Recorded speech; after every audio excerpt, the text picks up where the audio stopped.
can people be conditioned to accept novel ideas and changes when natural resistance is preventing them from doing so?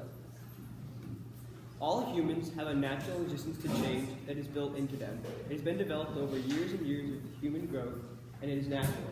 As this quote says, skepticism, reactance, and inertia are the main ingredients.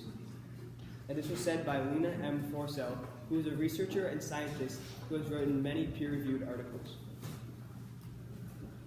Elderly people are even more likely to reject new changes and ideas. They are often set in their ways. In this quote, which was done on a survey about new technologies, 71.4% of them said that they use mobile phones, and 49.8% said they had heard of email, but they never used it. This goes to show that they have heard of these new technologies that are better than what they have, but they don't want to use them because they're just set in their ways. They don't have to learn a new way and adopt a new idea, so they'll just stay where they are, even though it could be less efficient. And this was said by Usungar, who is a researcher who has also written a lot of peer-reviewed articles. In the stimulus packet, there are also many mentions of resistance to change. As Richard Blanco said, "I want to find the Gulf Motel exactly as it was, and pretend for a moment that nothing is lost." Here, he's referring to how the area where he grew up and went to vacation a lot has developed and changed. Even though it has developed in a way which is better for the community, his resistance to change wants it to go back so he won't have to deal and cope with the new idea and accept the changes. Margaret Thatcher, in her address to the Union, talked about how it is not new institutions we need, rather we need to strengthen and improve those which already exist. Here she is also showing resistance to change, as she does not want to look for new ideas, she just wants to improve what is already existent, and she's not looking forward in this. The problem with this resistance to change is that there are many issues in the world, such as global warming, that need solutions, but there's no current one that can solve it well, so people need to be more open-minded so we can find one that eventually will. The first solution to this is having education in schools. This could be having small sessions where teachers do various activities and teach students about being open-minded and do exercises to help them accept change. The pros of this is that there are many children in school and they can be easily accessed by the material. It is also cost-effective for the teachers, for it is not too expensive to implement this in.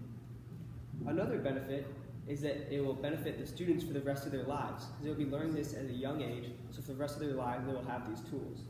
Another thing is their age. As can be seen on this graph done by Harvard, the age of the ideal time to teach this is before the age of 30, and almost everyone has gone through school by then. And as you can see, at age 30, the lines cross over, so it becomes harder to teach open-mindedness, and people become more set in their ways. The cons of this solution is that students can have a limited attention span. As said by Salman Khan, the founder of Khan Academy, in an article for Time, students need a 3 to 5 minute period of settling down, which would then be followed by 15 to 18 minutes of optimal focus. So, to fix this, we just have short, about 20-minute sessions where students can learn so they'll be the most engaged. Another con to education in schools is that students could dismiss the information and just not absorb it at all, which would be a problem, and there's no real way to solve that. The implications of this solution are that it would teach open-mindedness for the students that would help them for the rest of their lives. It would also create a world in which people would be more open to change, and they would have an open mind, which would greatly benefit us.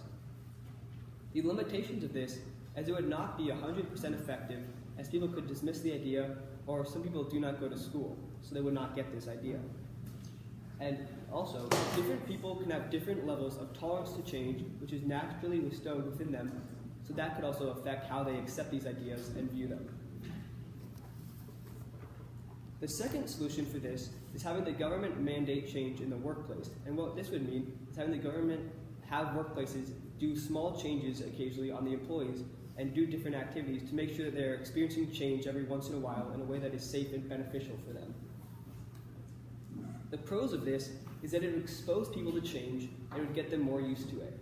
And it could get them more comfortable, which is similar to how exposure therapy works, and it would greatly help them. As said in this quote by Haig, exposure to increased rigidity in routines will be associated with increased subsequent resistance to change.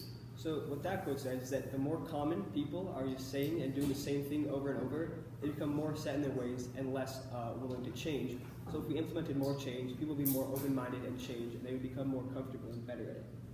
The cons of this is that people could still resist this change and not want to do it. Also, it could cause problems in the workplace of implementing change once in a while for the people who simply cannot deal with change, and they could get overstressed and it could become overbearing to them.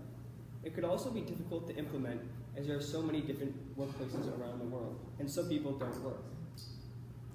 The implications of this is that people will be more comfortable with change as a result of this, which would be beneficial. Workplaces would also benefit having more flexible employees. If everyone went through this, people would be more willing to adapt to change, and that would help people in their workplace and throughout their whole lives. And change can help us to adapt and develop resilience, and this was said by Shaw, the author of a peer-reviewed article, and he wrote this for Inch magazine, which is a scientific magazine. The limitations of this is that it would have to be voted into action by the government, as it would be mandated by the government, so that it could not pass, which would be an issue. Also, there are so many different workplaces around the world of various sizes that some could simply not do it, and the government wouldn't have the most effective way to go around and make sure that everyone is doing it. In conclusion, Solution 1 is the better option because it allows students who are at the right age to experience this, and it'll prepare them for the rest of their lives so they can better develop and grow as individuals, and they can be more open-minded. Okay, thank you, Cade. So, Cade, was there something, information that you gathered that you didn't use, and why did you choose not to use it? I'd gathered information about how people's mood on a certain day can affect their resistance to change, how willing they are to accept ideas, and I thought that was very interesting, but at the end it didn't really fit into my presentation. So, like, if they were in a good mood, change was Even okay? like the weather, if it was like a cloudy day, some people would be more closed-minded and shut off, so that was That's interesting. Okay, and then, how certain are you about your conclusion? I am very certain, because as shown in that graph, that is the correct age to have the students exposed. Can you go back to the graph? Yes.